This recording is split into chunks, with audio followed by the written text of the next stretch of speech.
যেখানে একটা চিত্র আছে, চিত্র ১ এবং চিত্র ২ এখানে আমাদের ২ টা তরঙ্গ দেখতে পাচ্ছি।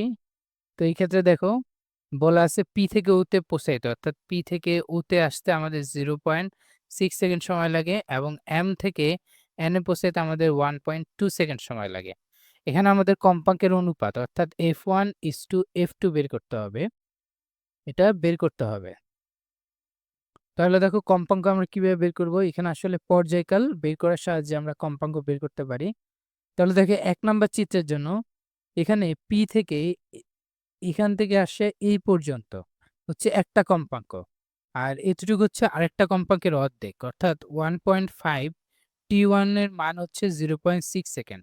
তাহলে আমাদের কম্পাঙ্ক T1 হবে 0.6 ভাগ 1.5। তো এটা ক্যালকুলেট করলে আমরা কি পাই?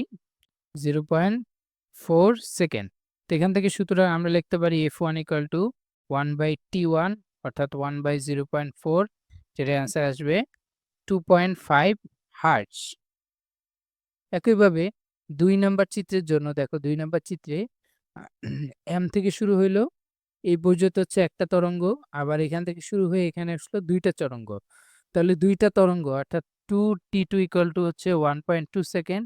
সুতরাং T2 হবে ২ দিয়ে ভাগ করলে 0.6 সেকেন্ড। এখান থেকে আমরা F2 এর মান পাবো। F2 = 1/T2 যেখান থেকে 1/0.6 সেকেন্ড। তো এটা থেকে আমরা পাচ্ছি হচ্ছে 5/3। তো আমাদের মূলত কি বের করতে হবে? আমাদের মূলত এই যে F1 আর F2 র অনুপাত বের করতে হবে। তাহলে দেখো F1:F2 আমরা লিখতে পারি হচ্ছে F1 এর মান হচ্ছে 2.5 অনুপাত 5/3। তাহলে যদি এটাকে আমরা অনুপাত করি তাহলে অনুপাত করার পর আমরা পাবো হচ্ছে 3:2।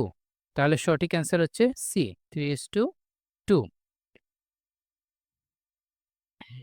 পরের প্রশ্নটা দেখি যে বাদুড় প্রায় কত কম্পাঙ্কের শব্দ সৃষ্টি করতে পারে? তাহলে বাদুড় হচ্ছে অনেক উচ্চ কম্পাঙ্কের শব্দ সৃষ্টি করতে পারে যা আমরা মানুষ শুনতে পাই না। কারণ আমরা হচ্ছে ২০ থেকে ২০ কে মানে ২০,০০০ হার্টজ এই কম্পাঙ্কের মধ্যে শব্দ শুনতে পাই।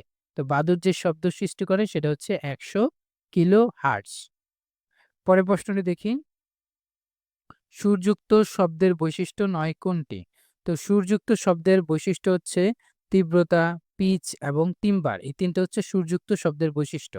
তো বৈশিষ্ট্য ৯ চাইছে। তাহলে ৯ হচ্ছে মাধ্যমের স্থিতিস্থাপকতা যা সুরযুক্ত শব্দের বৈশিষ্ট্য নয়।